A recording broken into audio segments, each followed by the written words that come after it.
i vaig a llegir els 3 fragments dels poemes del treball Bíblia en poesia. El primer que vull llegir és el poema de El nom, de Clementina Arderiu. Primer vull comentar un poquet sobre la seva biografia i més tard llegir el fragment. Clementina Arderiu va ser una poeta catalana que va néixer el 6 de juliol de 1889 a Barcelona i que va morir el 17 de febrer de 1976. Clementina Arderiu va ser una poetisa de llengua catalana que va estar molt influenciada per altres escriptors que també hem estudiat a classe, com el de Carles Riba, amb el qual es va casar amb ell. Avui en dia podem gaudir de moltes de les seues obres, com la de Sempre i ara. El fragment que vaig a llegir ara ha sigut el meu preferit per el missatge que arriba a contar i per la manera com el conta.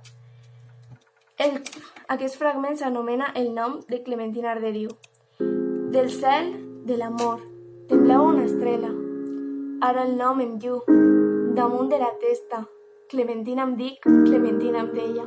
Marta Pessarrodona, 1941, Terrassa.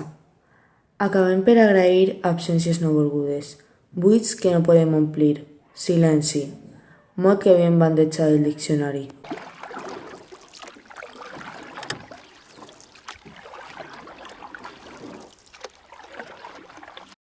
Joana Raspall i Juanola, 1 de juliol de 1913, Barcelona. La pilota i la sabata, fa temps que són enemigues. No voldrien jugar juntes i sempre hi han de jugar. L'una rep les patacades i l'altra malmet la puntera.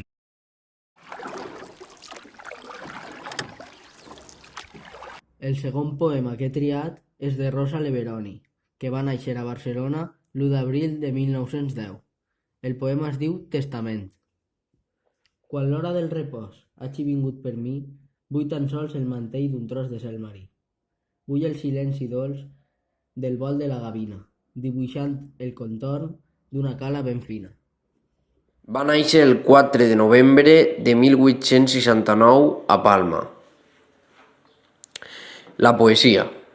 És flor de bellesa, essència d'harmonia, és el llambreig puríssim del mar, del cel, del dia, blavor de les rondalles i ritme de cançó. Mural poètic.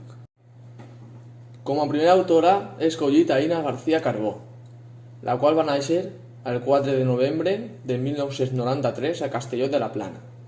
El fragment que he escollit és el següent. Ja ho tinc tot a punt, tot ben guardat. Partiré amb la llum que m'empany, fugint d'aquest vel que m'envolta. Núria Albó va néixer el 2 de juliol de 1930 a La Garriga. 4 cares té la lluna, 2 com grill de llimona, una que ningú no ha vist i una de cara redona.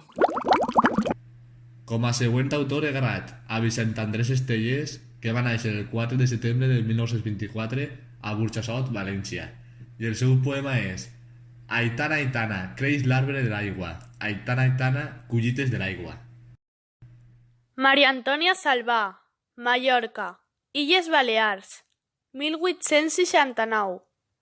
4 coses. La rosada que les mulla i el vent que les esfulla, per no veure-les secar. El següent poema que vull llegir és el de Vergonya, de Martín Antúnez. Com abans, vull llegir un poquet de la seva biografia abans de llegir el fragment. Martín Antúnez, a més de poeta, és periodista, contacontes, música i de vegades cuinera. Va néixer el 1976 a Sabadell. Va ser premiada per l'obra de Ciutadella en el 1996. Més tard, el 2009, va rebre el Premi de Relats Breus, amb Viatges de Pit de Sarrià. Actualment, Martín Antúnez treballa a la ràdio.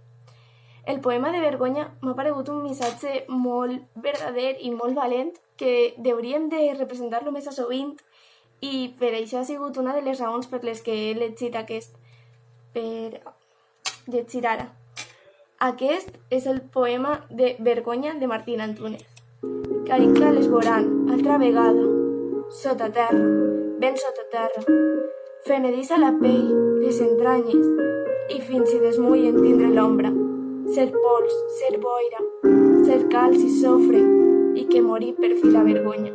Tot allò que et donarà, que no ocupa lloc ni pesa, t'abrigarà contra el fred d'ignorància i de tristesa. Joan Salvat Papaseit, Barcelona, 1894. Quan sentis ma boca, aguanta l'alè, t'estremiràs tota i és quan jo et prendré. Sau Felguera va néixer el 28 de maig de 2004 i el seu vers és: el bosc llueix ben elegant, el bosc es mostra ben amable, el bosc demana llibertat, el bosc defensa el seu reialisme. Aquest poema és de Maria Amparo i Sara. El fragment és: les festes són tradició, són música i orquestra, són un conjunt d'emocions que no para una tempesta. Joan Salvat Papaseit, 16 de maig de 1894, Barcelona. Si anessis lluny, tan lluny que no et sabés, tampoc ningú sabria el meu destí. Cap altre llavi no em tindria pres, però amb el teu nom faria el meu camí.